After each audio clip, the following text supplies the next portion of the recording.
ગોત્યા મહાત્મા મૂળદાસજી છે એક મનમાં છે આ હું હોત અને મને અગ્નિમાં નાખ્યો હોત તો મારું કેમ શરીર સિરાઈ જાય આમાંય જીવ છે ને આમાંય જીવ છે મૂળ સંગાતી મૂળવાન હરિના કયા તમ કરો હે મૂળદાસ તું હરિનું કાક કયું કર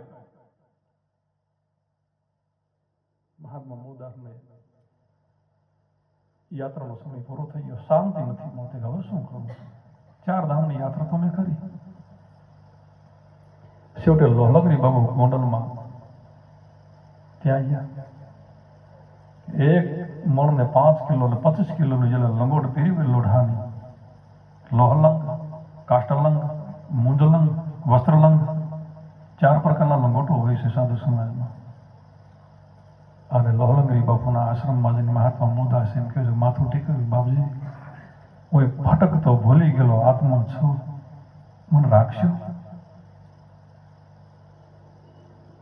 મર્દ બાપ હોય અને મર્દ અને જ્ઞાની અને ધ્યાની પરમાત્માને પૂછી ગયેલો એવું સદગુરુ મહારાજ મહાત્મા મૂળદાસ પંજો મેલે છે મૂળા શું કરીશ કે મને છેવટે વાહિદું કરવાનું તો કેવું બીજું તો મને કઈ આવડતું નથી કે ગૌશાળામાં મૂળા વાહિદા કરજે મૂળા તારી પાછળ કે બાપુ પાછળ તો કોણ હોય કે પાછળ તો કોઈ છે નહીં કા કે પાછળ જોયું નહીં એટલે જ મને ખબર પડે કે હવે આગળ ન રહેવાય કોઈ દિવસ જો મેં પાછળ ન જોયું હોય તો આટલું આગળ ન આવે તમારા શરણમાં ન બાપુ હું એક જીવ છો મને એવું પૂછવામાં કે આગળ પાછળ કોણ છે जय सो તમે तुम ही देव कुल देव हमारे तुम गुरुदेव प्राण के प्यारे जो कसो हो सो तुम ही राजा जय जय जय प्रभु राखो लाजा राम यात्मा पोषण हारे जय जय जय दशरथ दुलारे ज्ञान हृदय देव ज्ञान स्वरूपा नमो नमो जय जगपति भूपा धन्य धन्य तुम धन्य प्रतापा नाम तुम्हारा हर संतापा सत्य शुद्ध देवन मुख गाया बदि दुदम्बी शंख बजाया सत्य सत्य तुम सत्य सनातन तुम्ही हमारे तन मन धन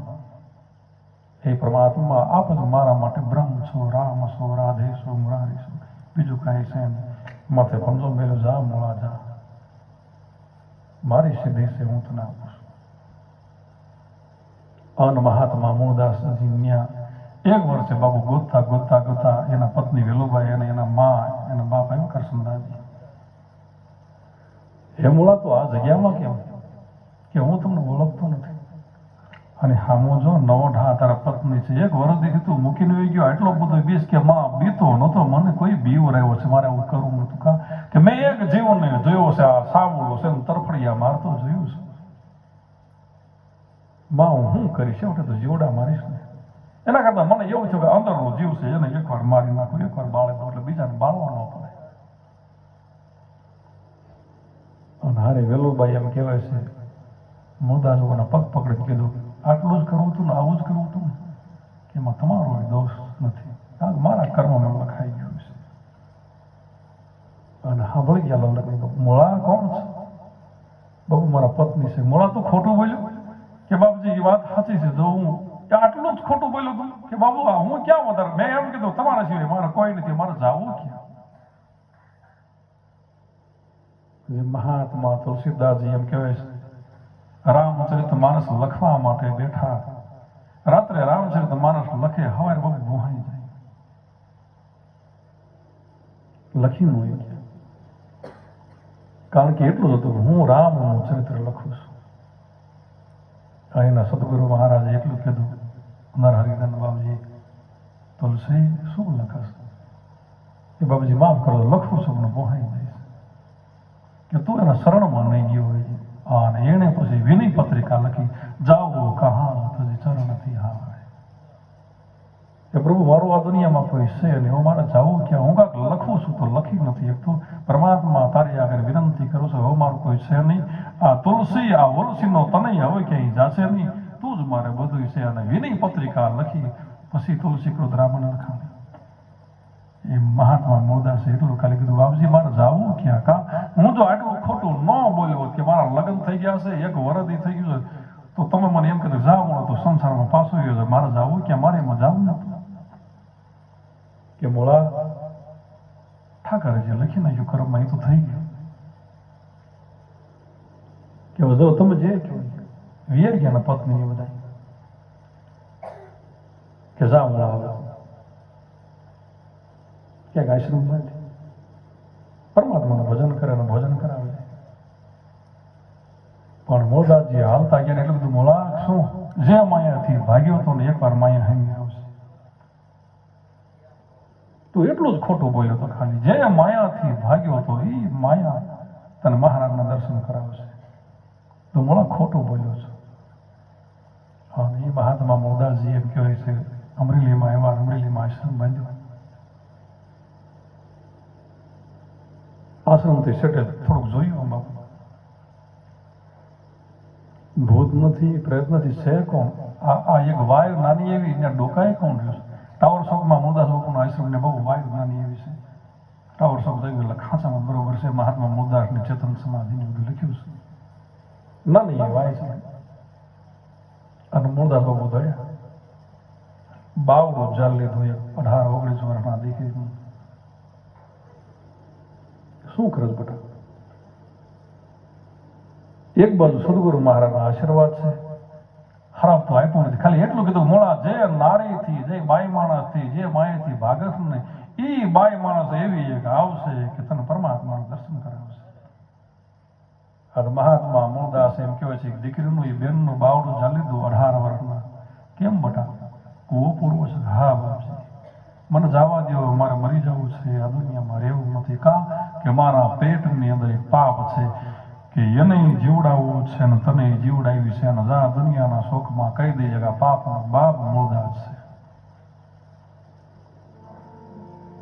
આખું અમરેલી આજુબાજુના ગામો જે મહાત્મા મોરદાસ બાપુને એમ કહેવાય છે પગ ધોઈને પાણી પીતા હવારે ખાહડાના જા હાર પહેરાવ્યા કે મોરદાસ પાપી છે, મોરદાસ પાપી છે. આ અમરેલીની એક જૈન વાણીની દીકરી છે, એના પેટમાં જે બાળક છે એ આ મોરદાસનું છે. આને બહાર કાઢો અને ગધાડા ચડાવો. અને મહાત્મા મોરદાસ એક શબ્દ બોલતા નથી, ખાલી રોતા રોતા એટલું સાંભળી ગયું, ઓહો બાપજી આશીર્વાદ દીધા. શું કીધું? તમે મને કીધું તું ને એ મારી માથે આવ્યું. જે માયાથી ભાગતો હતો એ માયા મારી સામે આવી. મને હવે એવું લાગે છે કે આ દુનિયાના લોકો હારે, આ અમરેલી હારે મારે કોઈ પ્રકારનો નાતો નહીં, કોઈની હારે નાતો નથી. હવે જેની હારે નાતો બાંધવાનો છે. હવે મને એવું લાગે છે કે પરમાત્મા મારી સન્મુખ ન આવો તો કાંઈ નહીં, પણ કોક દી બંસરી વગાડશે ને તો કાને હમણે છે. અને મહાત્મા મોરદાસને અમરેલીની બજારમાં ગધાડા પર ચડાવ્યા. અને હારી દીકરી 7 મહિના છે પેટમાં, પોતાનો હગો બાપ હોય એમ કહેવાય છે કે માથે હાથ મેલ્યો કે દુનિયા કે છે ને કોણ બાપ છે, હું છું. કહી દે અને કહી દીધું, હાલ બેટા વિયાજી રહેવું જ નથી. ઠેબી નદીના કાંઠે એમ કહે છે મહાત્મા મોરદાસ બાબુએ આશ્રમ બાંધ્યો. પોતાનો હગો બાપ હોય ખોળામાં માથું રાખીને એટલું ખાલી એ રાધાએ કીધું, હે બાબા શું? અમરેલીની બજારમાં લોકો પથરા મારતા, માથામાંથી લોહી નીકળ્યું, ત્યારે તમને કઈ થયું નહીં? દુઃખ ન લાગ્યું? કે મૂળો હોય તો દુઃખ લાગે, ત્યાં મૂળો હોય તો દુઃખ લાગે. અને ભરનારી પુરુષને ગમે એટલી દુનિયા દુઃખ દે, પરમાત્માનો સિદ્ધાંત છે અને દુઃખ ન લાગે. મહાત્મા બુદ્ધજી એમ કીધું ઓહો મારા કાનમાં હળિયા કૂટી નાખ્યા સરિયા. એ તો કાઢી લીધા ને ત્યારે ખબર પડી કે હવે દુખાવો થાય છે. ત્યાં બધી ખબર નથી કા કે હું પરમાત્માનું ભજન કે બટા એમાં શું થઈ ગયું? લોકોએ મને ફિટકાર્યો છે ને, લોકો એમ કીધું છે ને, અરે જાવથી લોકો મોરદાસ આ મારા બાપ છે, આ અમારો મોરદાસ છે, એ વાહ વાહ કરતા હતા ને ત્યાં સુધી મને એમ થતું ઓહો હજી મારી વાહ વાહ કરે. મારા સદગુરુ મહારાજના વચન છે મને યાદ આવી ગયા, મોળા વાહ વાહ કરે ત્યાં સુધી પરમાત્માના દર્શન નહીં થાય. હવે મને બેટા એવું લાગે છે હવે હું ભજન કરીશ કે બાબુજી આ બાળકને મારો જન્મ નથી દેવો, મારે પથ્થર મારવો છે પેટ ઉપર. ઓહો જીવાડમાં માટે મોરદાસ ગધાડા ઉપર બેઠો ને આ કરવું છે. અને બાળકનો જન્મ થયો.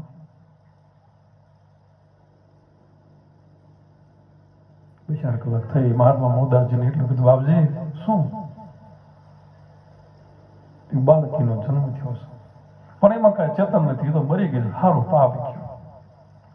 ઓહો મહાત્મા મોરદાસજીનો 2 રખો, લાજ અને નંદલાલ 2 પ્રકારના જે હોય છે, 2 રખો બંધ થઈ ગયો હાથમાંથી. શું કરે બટા? કે હા બાપજી બાળકનો જન્મ થયો, બાળકીનો આ મરી ગયેલી જોવો. કાંઈ એટલે કાંઈ જીવ, કાંઈ ચેતન નહીં કોઈ પ્રકારનો. અને મહાત્મા મોરદાસ બાબુ પાસે રામનવમી એ સમયનું હોય તો ભલે ગમે હોય કે લાય બેટા જળનો લોટો, એ જળનો લોટો આપ્યો અને 2 ટીપા એમ કહેવાય છે જળના બાળકી ઉપર નાખ્યા અને એ બાળકી સજીવન થઈ. અને એ મહાત્મા મૂળદાસજી એક બોધ આવે કે બેટા સાંભળ કા કે આજે મારી ચુંદડી છે ને પરમાત્મા નામની, કા એણે આ બધું કર્યું છે, મારી પાસે કાંઈ નથી. લાજ રાખનારો જે નંદલાલ છે અને પરમાત્મા આગળ એણે જે ભજન કર્યું